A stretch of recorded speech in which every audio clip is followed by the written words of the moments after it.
I have mentioned before that the real key to the success of Apple's iPod is not really the hardware at all. Now, don't get me wrong, the iPod, very cool.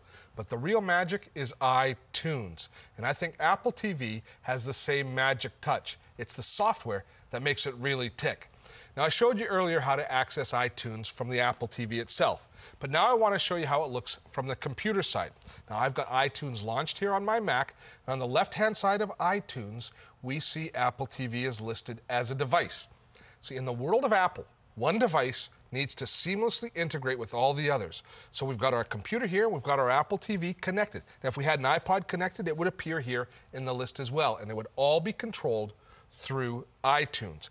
Now, if you haven't spent any time in iTunes, it's high time that you downloaded it and gave it a try. It's available in both Windows and Mac, and it's free, and it's easily the best media manager that there is out there. Now, I've got, if we take a look on the top of the iTunes bar, I've got my music, I've got access to movies, TV shows, podcasts, and radio. This is all the library that I have stored here within iTunes. And right below that is the iTunes Music Store. I click on that and I go online into the iTunes Music Store where I can purchase music, I can purchase TV shows and movies. If we take a look here, I've actually got a credit. Up here on the top right-hand side is my account, and I have $36 or so that I can spend because I use those prepaid $20 cards to make sure I have enough money to buy the music and the videos that I want.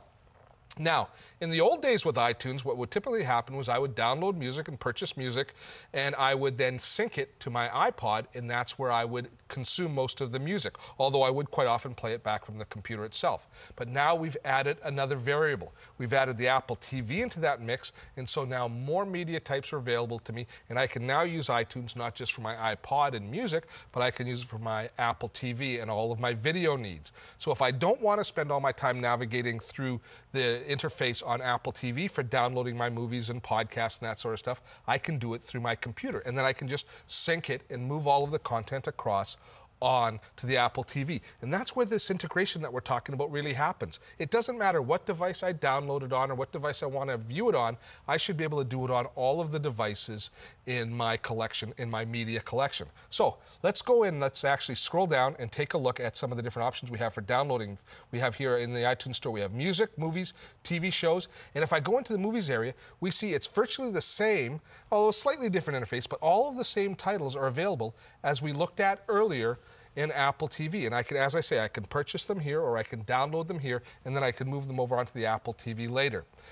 Let's jump into the device itself and show you some more of the integration. If I click on Apple TV, we're brought into an area that really showcases nicely the integration between iTunes on my Mac and Apple TV. The first thing that I see here is a summary of how syncing happens, of how all of my data is going to move from my Mac over onto my Apple TV, as well as my movies. Now, managing your movies is very important. If you think about that 48-hour period, maybe you've downloaded the movie onto your Apple TV, you want to move it across so you can watch it on your computer, that's where it's all managed here. I don't actually have any movies rented, but this is where it would be managed.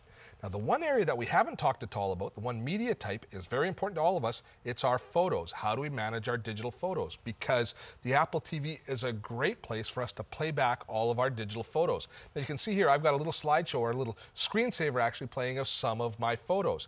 Now, I manage all of my photos in iPhoto, which is one of the iLife applications. And here we start to see the wonderful integration that Apple has in all of their different software and hardware pieces. So within iPhoto, where I manage all of my photos, I have a series of photo albums where all my photos are nicely organized.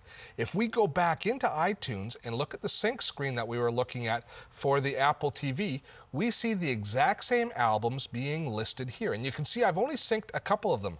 If I want to add more photos to my collection over here on the Apple TV, I just have to select it right here, apply it, and then what happens is it will actually sync the content. We can see at the top it's syncing now. What that means is it's moving the photos from my iPhoto collection here into Apple TV. And as soon as it's done here, it's at 6 of 20, 7 of 20. It's moving very quickly. It's moving all the photos over the wireless network. And this is simple to do. This is very easy to manage.